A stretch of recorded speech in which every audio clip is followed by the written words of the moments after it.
So anyway, now we're going to talk about attacks. We've been through the basics of TCP/IP, and so we're going to attack some people. Or talk about how they're attacked, and then we'll attack them later. So, all right, so we're going to talk about malicious software. These are the automated attacks, and then methods to protect yourself against them, and then some network attacks and physical vulnerabilities. Let me see if I can figure out where to stick this where it's not going to be in the way until later. All right, good. So, if you have someone attack your network, and the goal is to prevent the business from operating, at least from their point of view.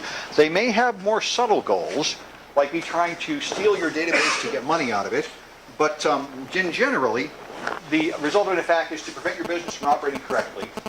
So here's the typical old malware: viruses, worms, Trojan horses. Some of them are intended to steal data, some are intended to destroy data, and some shut down a system. One of the more odd ones I've only heard about in the last 3 or 4 years is ones that will infect your system, encrypt your files, and then charge you $100 for the decryption key. And by the way, you don't ever get the key. You send them money and they leave. Why would they bother? That's like when you have a come and they kidnap someone and you pay the ransom. They aren't going to give them back. Why would you do that? That's an unnecessary risk. They just kill them, bury them. That's why the cops don't like you paying the ransom usually. Anyway, there's no real motivation for them to do what they promised. It's not like you're going to like them after that anyway. What's that? Do business again. Yeah, that's right. Yeah, that's right. Repeat business is not an issue for these guys. So anyway, viruses are the old-fashioned attack would attach itself to an executable file, and every time you execute that file, it would spread to other executables, so it would spread floppy disks from machine to machine back in the 80s, the early 90s. These required a host program, and that was the old-fashioned way of doing it. There's no perfect defense against any of these kinds of malware. You can protect yourself against known ones with antivirus software, but the unknown ones can slip past it. There was a contest, supposedly at DEF CON last time in Las Vegas, to mutate viruses and slip them past antivirus software, and you get points by slipping past the most. But I never heard the results. Various people decried the immorality of this, but certainly Consumer Reports 3 years ago decided to rate antivirus software, and they hired computer scientists to write 300 new viruses to throw at them. And everyone said they shouldn't have done that. What's wrong with them? They said, how else are you going to test it? These guys claim they'll protect you against a new virus. Let's find out. And of course, the answer was they don't protect you against new viruses very well at all. McAfee and Norton are very proud of how hard they work to make heuristic scanners that will try to detect a virus by its behavior, even if it's never been seen before. But that is really, really hard. And if you do any significant blocking by heuristic rules, you tend to block good stuff, mix in with the bad stuff. I know a lot of innocent software I use, like chat room clients, sets off malware detectors because the update process uses self-modifying code or makes an unexpected connection out. In the Cisco lab, we were doing a lab and we wanted to telnet to port 25 to see if the SMTP server was running, and it wouldn't go. It was the antivirus software stopping it because it thought we were a mass mailing worm by typing telnet at the command line. Because it was doing heuristic scanning, and if a process tries to connect to port 25, it's a virus sending out email. So anyway, antivirus software is really important. Number one thing you should have on your machines, because if you get a virus, you infect everybody around you. So it's poor citizenship to run machines without antivirus. Yeah. If the virus scanner has to have a virus string in order to detect the virus, won't eventually the databases for these antivirus programs get humongous? I mean, yes. If things keep going the same way? Yes, and see, this is a very useful fact. Computer scientists have analyzed them, and they have discovered in the real world, among humans and biological viruses, you can wipe out diseases. Like, I think smallpox is gone. Unless I might be wrong. I think it's smallpox. They inoculated enough people for generations to where there's no smallpox at all, except in a test tube in a laboratory somewhere, and I think they recently even destroyed them. So it's just gone. You can never do that with computers. They analyze this. There are computers around that have no internet connection running DOS and Windows 95 with stuff that's from the beginning of time. And the calculations of the scientists are that once a computer virus has been released, it is never extinct ever. And so the virus database only grows and grows and grows without limit. And the only reason why we can handle it is, of course, because of Moore's Law. Every year and a half, the computers have twice as much power, so they can handle twice as big a database, and it hasn't been growing that fast. But it is just long and longer and longer, and that's why the modern approach is to enumerate goodness instead of enumerating badness. This is something a lot of people have said. You shouldn't even bother detecting viruses. You should detect all the good things and let anything that's not on the good list be ignored. That would be much more effective. But there is a product you can download that will do that, but I haven't played with it yet. Yeah? Wouldn't viruses kind of die out when actual vulnerability is attached, and then any antivirus software can have that? Yeah, but viruses don't run by vulnerabilities. Viruses execute on your machine and perform processes on your machine like modifying files using the usual stack. I mean, they don't attach to a vulnerability. They just are a program that does something reasonable on your machine. So some of them may perhaps become obsolete, but they'll only become obsolete when the whole generation of software based on that architecture becomes obsolete too. So when you can't play a DOS game at all, then the DOS viruses may be gone, but that will never happen because people play them now and they play them in emulators and virtual machines, and those can be infected. So it's like, when can we quit using HTML version 4?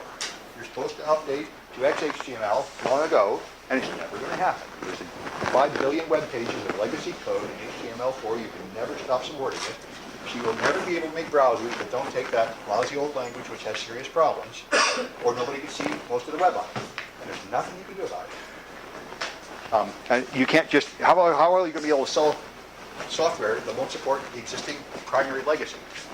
Anyway, you have to update your antivirus because although the old viruses are never completely extinct, the main threat is the new ones, and they spread in a week or two around the world, and that's when most of their damage is done. So if your virus software has not been updated in a week, it's almost useless. Most of the things that are coming are not going to be stopped, so you have to automatically update. This was very controversial several years ago. People thought they should control everything on their machine. Nothing should go on there without me carrying in a floppy disk and putting it on there. I know what's on my machine. Now we have all switched to using the internet every day. We get email and games and click on links and view images and JPEG files and ActiveX controls. So we're no longer having a machine that is controlled. We're just like a fish swimming in the sea, sucking in the dirty water. And so if you're going to constantly take junk from all over the place by surfing the web, then you also have to take in supposedly good stuff to help protect you all the time. So anyway, that's the way we are now. Instead of having clean machines, we're sort of like animals being fed dirty food and then taking antibiotics to counteract it. There's been a lot of viruses out there. Here's Bagel and MyDoom. A lot of these spread around the internet. I think MyDoom was the one that used to scare you to death because it would pop up something and say your system going down in 2 minutes 45 seconds. Blam. Then would come back, system going down in 2 minutes 30. Maybe that was MS Blast. There were a series of them. These went around. By the way, you might want to encode your malware to get past detectors. This is one of the more devastating, effective, and easy ways to get past antivirus software. You just encrypt your virus. Then pass in a decryptor with the key. And encrypt it differently for every copy. Randomly create a key. Now there's nothing for them to sign, no signature for them to find, and you can still infect it. It gets there and it decrypts itself. You can also just do sleazy encryption like base64 encoding, which is not even encryption, but in base64 encoding, instead of taking 8 bits and making it a byte of ASCII, you take 6 bits and make a character. And then the next 6 bits and the next 6 bits. So it totally scrambles the binary structure. And all you need is 64 symbols to encode 6 bits, so you use capital, lowercase, digits, and a couple more symbols. And it's a common thing done to mildly obscure things. There are people who don't want you stealing the JavaScript on their web page, so they'll stick it in base64 encoding, which can be reversed, but it'll stop most people that just try to copy and paste it into their page. That sort of thing. All right. I think I must have hit the wrong button or something. Let's see. Computers. Who can operate computers? Let's see. Didn't get very far here. Got down to base64. Okay. And there are various commercial base64 encoders, lots of things. One thing you might want to obscure this way is the shell, an executable piece of code. This is one way to sneak nasty things and email attachments past automatic scanners. It will block them in email. One of the more popular ways to infect people is to send them an email with an executable attachment. Gmail, for example, blocks anything with an executable extension, exe or MDB or a JavaScript or VBS, not JavaScript, Visual Basic. And what's funny is it doesn't block by the content of the file. So you can take your exe and rename it .exe1 and email it. It will go. But that's not stupid of them. The point is not that they don't want you to move the file. They don't want it to be clickable at the other end. So you can't infect news. So if you really want it, change the extension, email it, change the extension back, you've got it. But you cannot send emails or just trying to open the attachment by double-clicking will infect people. And that's their goal, which is logical. Anyway, then there are macroviruses, which really are probably the first ones that caught everybody's attention, made everybody immediately panic and think they need antivirus software. Melissa and I love you. Let me bring up the source code here. The macroviruses were so easy to write that you could make them without knowing very much programming. And you can get the source codes. Chapter 3C. It's got the list. There's the source code for the Melissa virus and the I love you worm. So, Melissa and I love you. Relatively simple little products. There's the Melissa virus. This is just Visual Basic, relatively simple stuff, and not much of it either. About 2 pages of Visual Basic, maybe 3. Here's the I love you worm. Again, not much. And the point was you could embed this inside a Microsoft Word document. And I emailed it around, said love letter for you. And people would double click it to open it. And at this time, what was it, 99 or 2001 or something, when this went around, it was ordinary business. I worked at a company in an office. We'd get, every day I'd get a bunch of emails and Word documents and Excel spreadsheets. You double click it to open it. Everybody did. This came out, and we all found out about it. All of us IT staff found out about it. Was warning everybody, don't open attachments, don't open attachments. One of the guys in our group named Caleb was a joker, so he sent us all emails with an attached Word document saying, I love you. And I got that email. I said, what the hell? And I double clicked on the attachment. And I said, oh no, I just went to this talk. I told them I wouldn't do that. I just did it. And we passed. Every single one of our IT staff did the same thing. Even after we told people all day long not to do that. So our security response to this was to pull the plug on the modem for 3 days. We were off the internet. We didn't really need the internet. And that was how we saved our network. We did not get infected. Because none of us, even the smartest of us, were smart enough not to double click on attachments. It was a reflex action. And so that worked. We did not get wiped out by it. It was really nasty too. It wiped out all the files in your hard disk. Anyway, you can write viruses very easily. That one was technically pretty simple, a macrovirus. But you can, there are fancier ones, but you can write virus writing programs. You can use programs and just click and can. Just like Metasploit lets you take over machines through network vulnerabilities, there are virus writers where you just select what you want and blam, out comes a virus. You can buy them for a lot of money on the black market in Russia and such, and they really work. The ones you can get for free are the old ones that don't work very well anymore, that are left over. Anyway, here's an example of them. You just choose what you want it to do. Just like in Metasploit, you choose your attack. Here you choose your attack and your encryption technique. And of course, that's why you might want to play with these things to understand them better. You can learn how to write viruses, not at this college. I thought about it, but I didn't put it in this class. We need programming prerequisites. They teach it in a Canadian class. That guy did it before I did my class, and man, he was reviled everywhere. He's a lunatic teaching students to write viruses. They have like a special underground place they go, and they have to be searched so they don't have any iPods or floppy disks, and they go in there, and there's no internet connection, and they write their viruses, and then they come out, and they can't take anything out. And after that, the antivirus companies will never hire them, supposedly, because they are widely accused of creating the viruses. McAfee writes all the viruses. Norton writes all the viruses. This is a rumor you hear around. So they can sell you the antivirus software, so they will not hire anybody that's ever written a virus. Even if they're going to college learning how to write viruses, which I would think would be the best training to prepare them for a lifetime of fighting viruses. Anyway, that's what they told me. But I met some students at Torcon that had taken that class and talked to them about it, because it made a big splash at the time, and probably is one of the things that put into my head to teach this class. You know, if you can actually get away with teaching offensive security, I thought it'd be a good way to teach security, and that seems to be accepted now. Now many people tell me ethical hacking, everybody wants it. The only reason every college isn't teaching it because they can't find enough instructors to teach it. We're well past the point where they don't dare teach it. Anyway, of course, don't roll any viruses and releasing them. That's insane. You'll go to jail, and everybody involved in educating you will be regarded as a dangerous lunatic, and I wouldn't like that part. I don't think you'd like jail much, so don't do that. All right, worms propagate without a host. They don't attach to an executable. They communicate over the internet, usually by email. They send themselves around.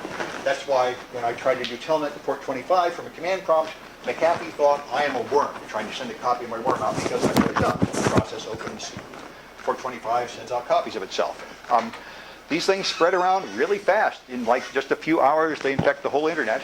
ATM machines are running Windows and are attached to the internet. You know, this is seriously unwise. You know, the same thing is true of voting machines, and the same thing is true of the control machines at nuclear power plants. They're actually running Windows, and the United Kingdom military just installed Windows software to control their submarines and their military weapons. They're real proud of this. This was their cost savings upgrade, because the previous system was much worse, they say. They're very happy with it. Anyway, these guys wrote the Slammer and Nachi worms infected ATM machines. Wouldn't that be good fun? Infect all the ATM machines, make them give you money or something. So now you can buy antivirus for your ATM machine. And, you know, there's an XKCD about this. If you're putting antivirus on an ATM machine, you're wrong. This is the wrong way to do it. This is wrong thinking. Your ATM machine does not need to be connected to any kind of network. ATM machine should just, you know, anything going in there should be brought in on a floppy. Anyway, so another issue is brought up here. This is a really important issue. I know two cases where this really happened. Suppose it's happened, and people are considering it right now. The MS-0867 vulnerability was patched by an out-of-band update in October of last year. It was extremely dangerous. You can take over any Windows machine with it at all, right up through Windows 7 beta and Windows Server 2008 R2 beta. Maybe it's pre-beta, but all the latest versions of everything and the old versions are all vulnerable to this. Anybody that didn't patch their machine in October is toast. You can take them over at any moment. It's been Metasploit. And a worm based on the code in Metasploit spread around starting a few weeks ago called down, add, up, or conpicker. It's taking over everybody if they didn't update. So the researchers found how the worm works. The worm is making a giant botnet. 8 million machines as of about a week ago are infected, and they're all under remote control. But they haven't started using the botnet to do harm yet. Therefore, the security researchers have isolated the command and control network connection for the botnet. They can issue commands to those infected machines.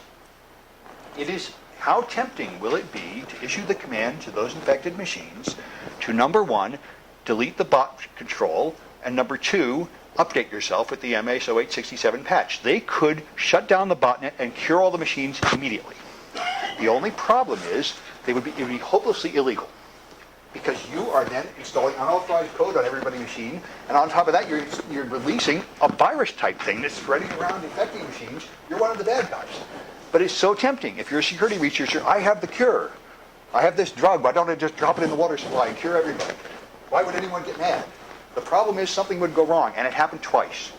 Good guys really did make an antivirus, release it, and it went bad. And this is one of them, Nachi. It is frequently inconvenient, frustrating to be one of the good guys. The cops, why don't we just go shoot those bad guys? Why do we have to get evidence and wiretap and go to court and all that? Why don't we just start killing people and make the world better? But you can't. Once you start doing that, you're not one of the good guys anymore, and the same thing happens here. So you got to watch it. But people did. Anyway, yeah. What's that? How did they hijack the botnet? They took it apart. Just take an infected machine. That's what they do. You put up a virtual machine that's acceptable, you get it infected, you take an image, you go into machine code and reverse engineer it and figure out how it works. A simpler thing to do is put it in a special virtual machine and watch all of its network connections and see who it calls. And a lot of them, in the early days especially, did incredibly simple things like open listening ports to IRC channels or join IRC chat rooms and just sit in there. So it was really pretty easy at first.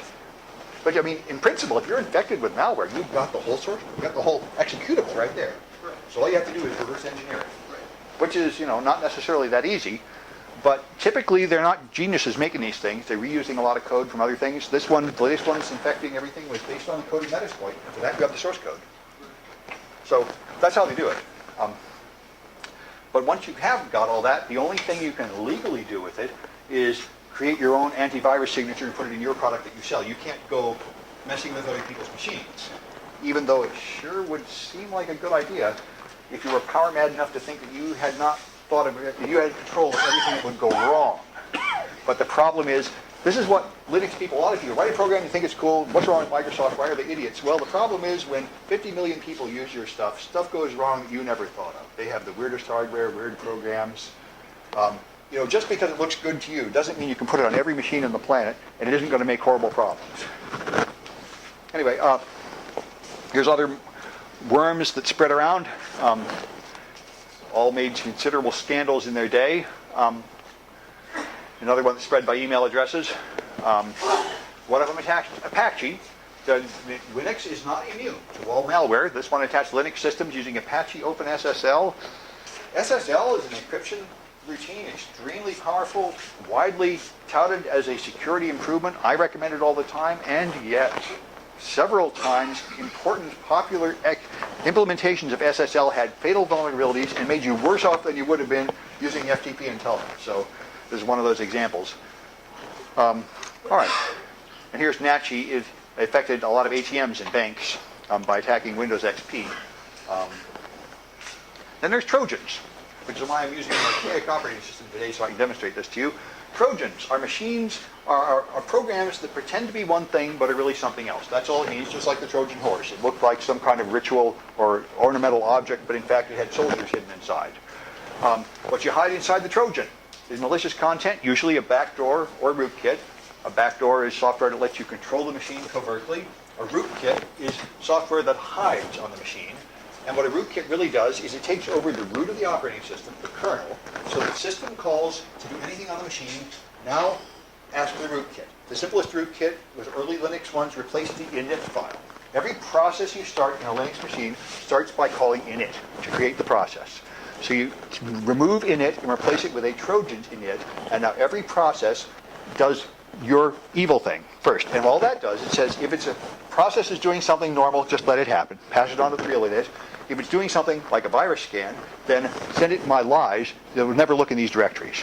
If it's a list of running processes, show it all of them except these. So you can hide disk space, running processes and files from your whole OS. You'll never find it or remove it with a virus scan or anything else if it's done right.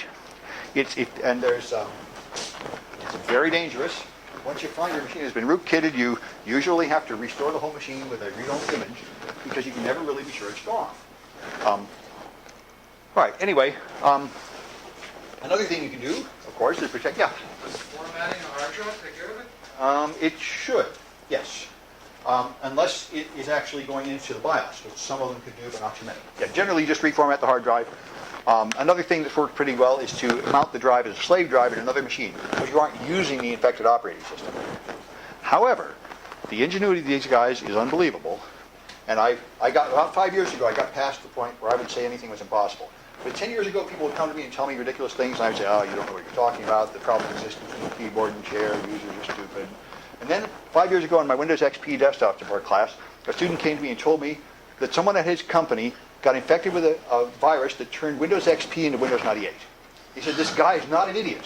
And I looked at him and I said, you know, there's a time when I would have laughed at that, but I don't know. Let me look. I looked it up on the internet and I found it. That thing exists. And what it is malware which infected the machine, and then, which a lot of malware does now, it anticipates all the things you will do to clean it off. So you run, and when you want to go to Windows Update, it will play a movie of Windows Update on a Windows 98 box going by to make you think you're updating. But they made the movie for Windows 98, so your XP looks like 98. And they anticipate each thing you will do. It's like playing a chess game. A lot of where they're thinking 10 moves ahead. They anticipated. You will now try to download you'll now try to run Trend Online Virus Scanner. Then you'll try Spybot Search and Destroy. Then you'll try making System Restore.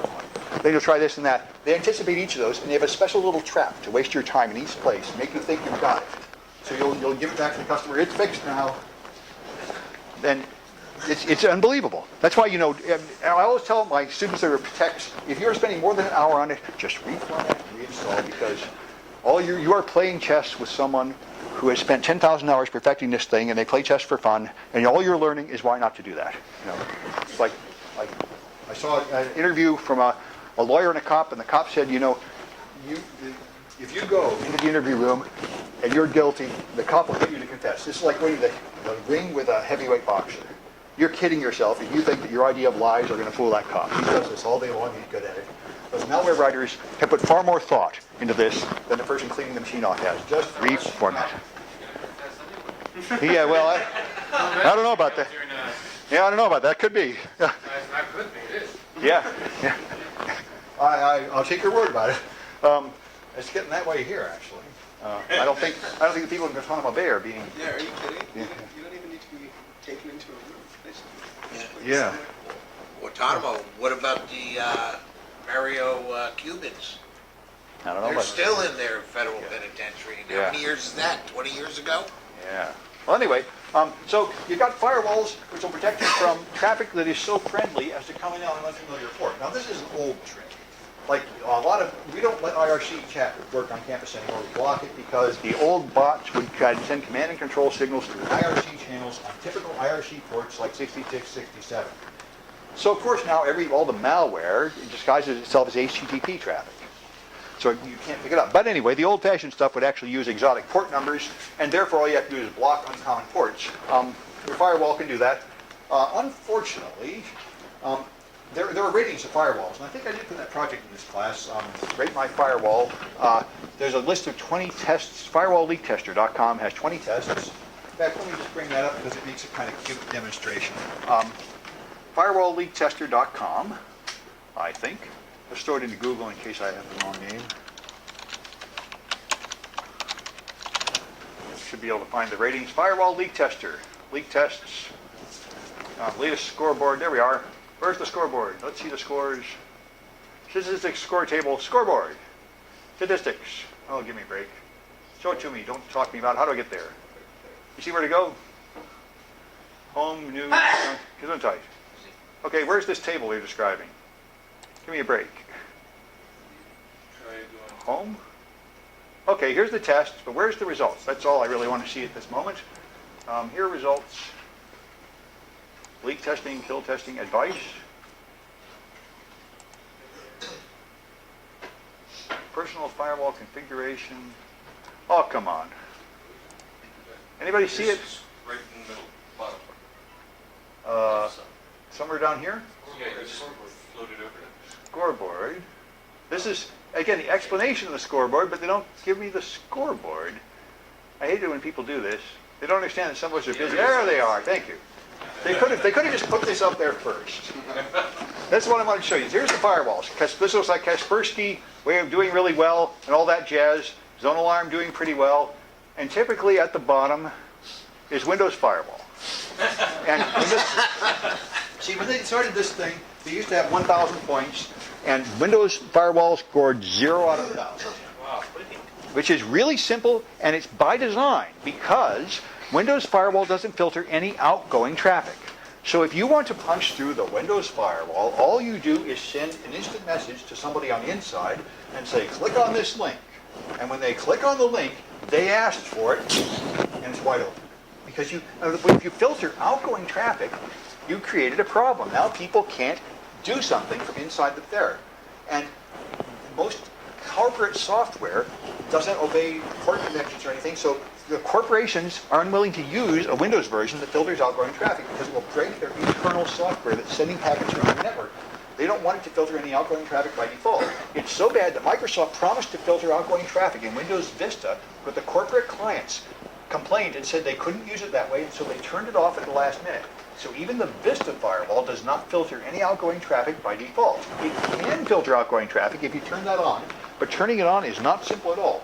And it's simple, and that's of course true, because if you do filter outgoing traffic, like Zone Alarm or any of these other products will, then when I click on a link, a box will pop up saying, this process is attempting to connect to this IP address on this port, allow or deny, and 99% of the users say, what? What does that mean? A bunch of numbers came up, some stupid error message came up, that software broke my machine.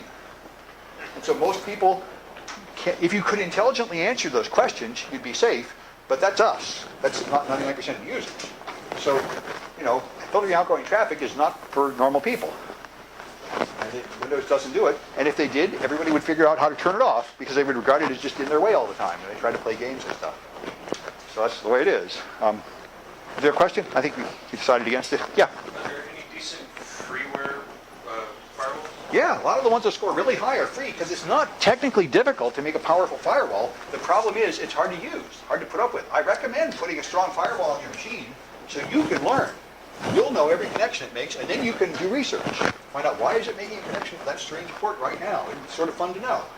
If you want to really understand your machine, it's good for you. But if you just want to play games and get through the day, it's a pain, and everybody normal will just turn it off. Anyway, but that's why Windows scores so poorly, because its primary intention is not to annoy the user. And all right, here's my pointer. So anyway, so yeah, so I mentioned the other thing, of course, you can send your traffic down a well-known port if you want to punch through a firewall too. Just send traffic on port 80. That's a fairly common trick. Send all your traffic as GET requests to port 80 on the remote side, so it looks like I'm viewing a web page. At the other end, you pick up the GET requests, and the URLs they're requesting contain the data you want. But as far as any software or firewall, it looks like someone's just surfing the web. So you're going to let that through. All right.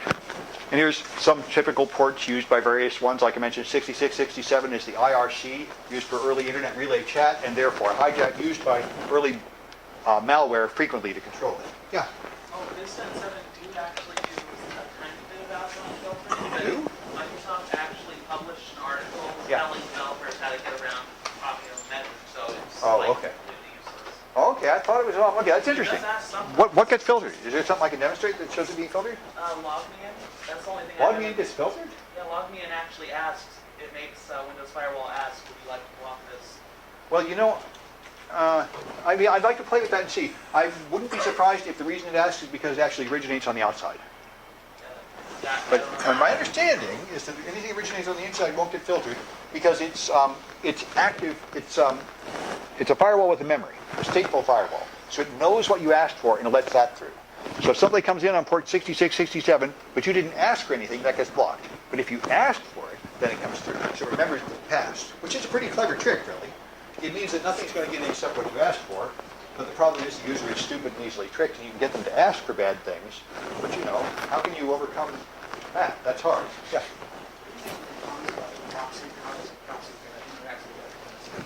Sure, and this is a good security measure at a company. You don't let any of your users connect directly to the internet. You run a proxy server. If they want to surf the internet, they go to the proxy server. If you want to see Yahoo, you ask my proxy. My proxy will ask Yahoo, get a copy, and then hand it to you. This is very common because it makes it possible for us to save a lot of bandwidth because everybody tries to see Yahoo, so I don't need 100 copies. I need one copy. I only need one request. And then I can filter it. I can just refuse to go to sites I don't want you going to, and you can't get there. I can filter all the viruses out of it and everything that are recognized before I hand it to you, and so on. I can stop you from playing games and chatting and everything else by just blocking that at the proxy. So it's very commonly done at companies. It's not too hard to get past because all you have to do is view a page that is itself a redirector. So you have the outside page, and then you have a frame in there that you can point somewhere else. And then that'll get past the proxy. There's an endless chain of those. Kids use it in high school to get to MySpace at school, and so on. Because MySpace itself is blocked, but a proxy page that has MySpace inside it in an iframe is not blocked for a while. And they subscribe to services to block all those. The battle goes on. Yeah. The good thing about the proxies, when I used them, was caching and prefetching. Yeah. Yeah, so the proxy means you get faster response for pages that are seen. The proxy gets things first. So you're even if you have a slow internet connection, you can serve high-speed content to most of your users that are seeing look at the same old page because you've already got it. Yeah. Uses the same ports. Does what? Redirect. Same ports. You can redirect on different ports, but normally it depends on what you're trying to do. I mean, typically a proxy server itself may use an unusual port like 8080 because it's only for your internal people. But on the internet, if you want to see a public page, you pretty much have to look at port 80 or 443 for a secure page. Generally, they don't deviate from that because it would be unpopular. Nobody's going to see your page. You can't type in somebody.com unless you're on port 80. You can put it, then they'd have to type somebody.com:8080. And unless you're emailing them the link and they're clicking on it, that's not something most people would do. All right, so I wanted to demonstrate a Trojan. This only works on XP, which is why I'm using this primitive operating system. They made this much harder to do on Vista. So let me show you. If I explore my own profile, which works on XP like this, I'm now in C, Documents and Settings, S-Bound. Here's my Start menu. Here's the root of my profile. I can just create a text document here. And I can call it cmd.bat. And did I forget the dot? That's evil. Why, thank you. Can't see what I'm doing because I lost my my splitter, cmd.bat. Okay, good.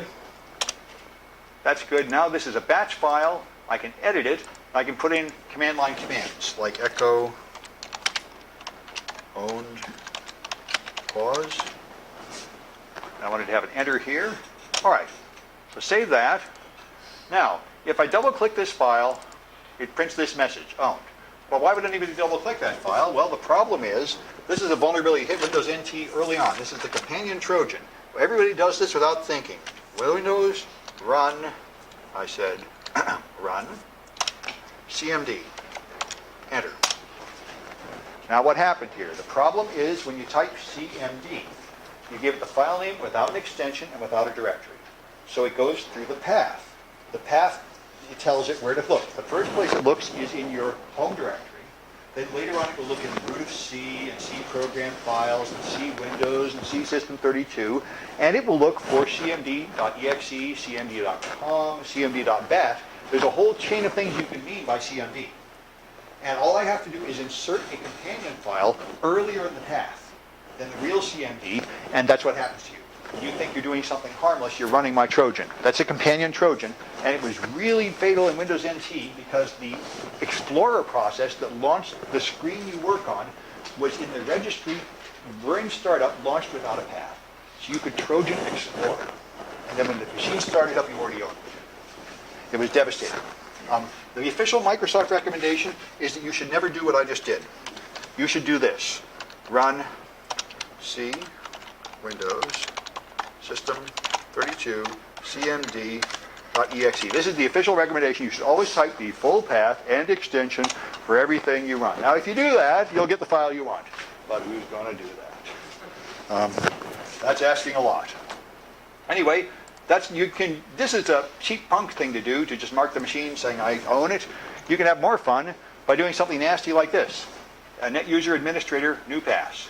This is the better one. Let me show you this one. This one is worth demonstrating because it scares people in a good way. My job is to scare people, scare them straight. So it's, let me just get my source code here. Echo off, net user administrator new pass, okay. I always have to remember to change the administrator password back after this one. Echo off, net user administrator. All right. New pass, clear. And then how do I get the right CMD? I have to get the real path, okay? So let's talk about this one. Did I do something wrong? Oh, thank you, good, good. I really can't see what I'm doing this time. I don't even have a screen in front of me, so I count on you people to catch me. Good. And then cmd.exe. Now this is the right way to write a Trojan. There's a very brilliant Trojan, but this one's pretty good because what it's going to do, it's going to not echo the commands to the screen. It's going to change the password. Then it's going to call real CMD. So here's what happens. Now when I go start, run, CMD, enter, I get CMD and I go on. There was a little flicker there of something else, but that was your only clue. For half a second, something else happened. Oh, there must have been a glitch in the video card. But here I am, and I was typing that command line prompt that I came here for. I don't know anything happened. The administrator password just got changed. And that was my only clue. So that's how dangerous they are. Changed to new pass. That's. Oh, I thought it got blank. No. You could, I think you blank with a quote. I haven't tried it, but you can put anything here, and that's the password. You can create accounts for the password right there in the command line. That's how I do it. That's how I create accounts for all you guys. In fact, if you don't put any password there at all, it's blank, because that's how I made all your accounts in the lab with blank passwords. It's unuseful when you try to read on the machine. You don't have to share the passwords. Well, but you have to have administrator rights to run this. However, you can get administrator rights lots of ways, you know. Like say, I once taught this class and halfway through a student sent me an email saying, gee, I'm late on my homework because I forgot my password. And I said, wait, you laugh at passwords. If you read like 5, 6, and 7 of our projects are getting past the password. So anyway, I was just doing that over the weekend. A friend of mine came from Florida to visit. He's a computer tech. He brought along a laptop. The young man had it. He died. His parents wanted to get in. They didn't have the password, so it took us like 10 minutes. You know, I mean, this is a common repair activity, getting past the password. If you have physical access to the machine, there are so many ways to do it. Now, this doesn't work in Vista, by the way. That's why I booted XP today. They tried it, just won't run. I don't know quite what they did. I haven't had time to figure it out. Anyway, let's try some of these things. You've got those iClickers. So which type of malware here attaches itself to an executable file? Go ahead and I should get some votes. I guess I ought to get something like 25 or 30 votes anyway. I guess I can get the exact number. 3, 6, 9, 12. I guess there are 29 iClickers out there. 17. Turn them on the bottom if they're off. Yeah. Yeah, sure. Just pass me an ID or a piece of paper with your name on it. Yeah, everybody should have one. Right, it's no fun. There. We can still vote in our heads. What's that? We can still vote. Oh, yeah, you can do that. Well, what fun is that? Yeah, you might as well do it here. This is anonymous. Anybody else need one? All right, you got a lot of votes. Let's see what we got. There we are. A is popular. A is the right answer. That's a virus. Viruses are what attaches itself to an executable file. All right. Let's try the next one. So Trojans communicate on these ports. What kind of protection would stop that?